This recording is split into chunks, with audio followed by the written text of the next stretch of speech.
सजनवा मानली कहनवा 9 दिन भूखी देखावे के बा।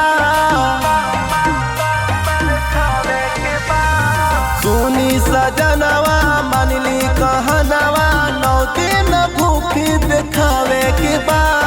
तरकुलही वाली माई के तरकुलही वाली माई के चोली के चुनरी चढ़ावे के बा।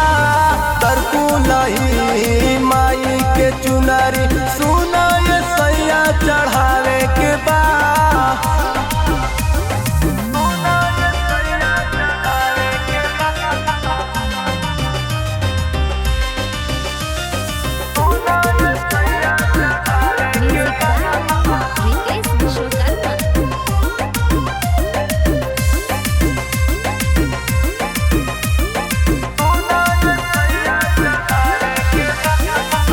जाके बजरिया कल सालाई 2 जोड़ा नरियलवा हो। देवी मैया हदाया करी है गोदी खेली ललनवा हो।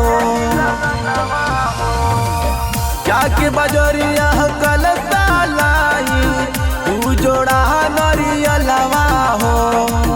देवी मैया हदाया करी है गोदी खेली ललनवा हो।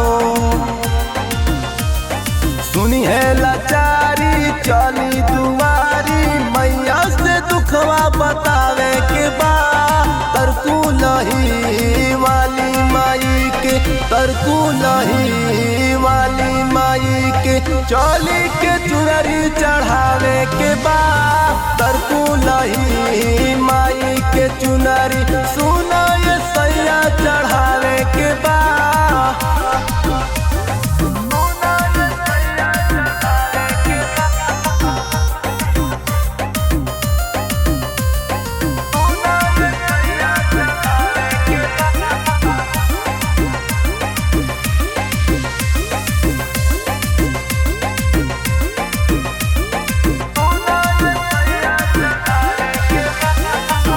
जे गोइल माई के चरनिया गुस्सा होके आइल बा।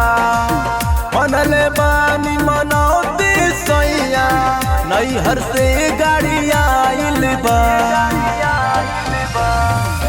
जे गोइल माई के चरनिया गुस्सा होके आइल बा। मनल बानी मनौती सैया नैहर से गाड़ी आइल बा।